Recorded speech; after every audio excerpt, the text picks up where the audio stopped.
I consider it to be kind of a stealth car. When I'm driving down the freeway, people pass by me quickly and then all of a sudden slow down and come back and take another look. It seems to be the kind of car that people say, wait a minute, what the heck was that? It's very different from anything else you can see without being completely in your face. My name is Tom Wilson. I live in Culver City, California. I'm a real estate shopping center developer, and I've lived here in Los Angeles my entire life. This is my 1963 Ferrari 250 GTE Pininfarina Coupe 2+2, which is a mouthful, so that we call it the GTE. They built 954 of these, almost 3 times as many as they built of any other model to date, which changed the company considerably into more of a production company instead of one-off. In 2000, I was talking to a woman at a neighborhood block party. We got talking about cars. I brought up Ferraris, and she said, "Oh, you're like my husband. First day he got his Ferrari was the best day of his life." And I had to say, well, sorry to hear about your husband and what happened to the car. And it turned out that it had been sitting on blocks for almost 20 years in the backyard.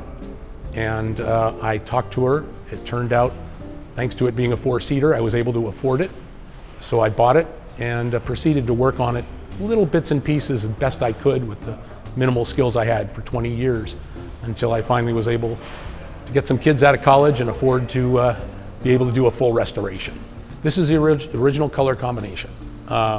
It was, according to Pininfarina, the car was Bianco, which is a much brighter white than this, but the dashboard on this car was always the same color as the exterior, and the dashboard was more of a cream color than it was a bright white, so I stuck with that. Probably since it was hand mixed paint, it probably just a little different every day when they do it. Red interior, also correct. I found the pieces of leather underneath that showed me the color that it needed to be. Most of these cars ended up being in the grays and the blues and the blacks because it's a businessman's car. But I'm really excited that I got the white and red one because it's very different. I love the combination. Again, every nut and bolt had to come off this car. So yes, absolutely. It was a long, long haul on the engine especially. And but it's the full-on V12, same as in the racing cars. So it's it takes somebody that really knows what they're doing to be able to fix it and make it right. But it's 240 horsepower. I haven't put it on a dynamometer yet, so I don't know if it really gets that. It was actually significantly lower than that when it left the factory, but hopefully it's going to be a little bit better now. It's a practical car, and I think that's why it sold so many. I like to say I have a GTO that I can take to the wine country and come back with wine because I have a trunk and nobody else does. We take it up to Santa Barbara and up in those areas, and we can take our suitcases with us and enjoy the car and not have to baby it or hide it or whatever you got to do with a race car. We think about 420 of these cars left of the 954 built.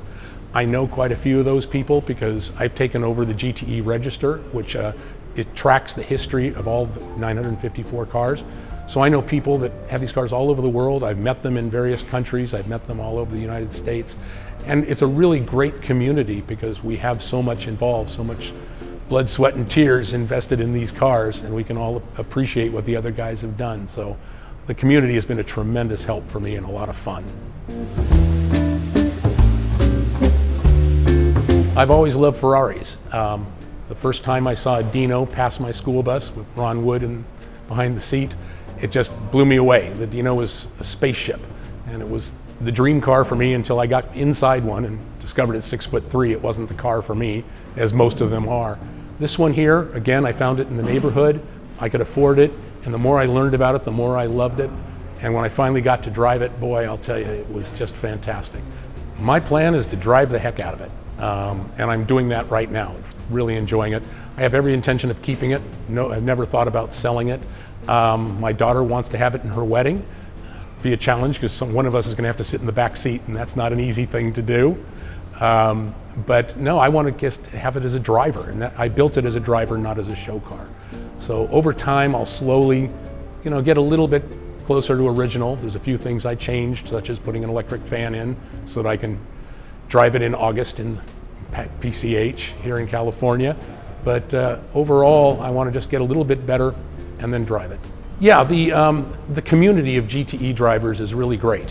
When I bought this car in 2000, it was worth very little. I paid $15,000 for it, and I overpaid by two, I found out later on. It's unloved. It was unloved because of the back seat. There's no fantasy about winning Le Mans in this car. This car took the owners to the golf course, or it may have taken the owner of the team to the racetrack, but it never raced. And that really takes a lot of the value off it. But because of that, it allows me to drive it and not be scared of a multi-million-dollar car and whatever. I can take it out on the street. I can let kids sit in it. I can let other people drive it and experience what I'm experiencing. And that's what I want to continue to do.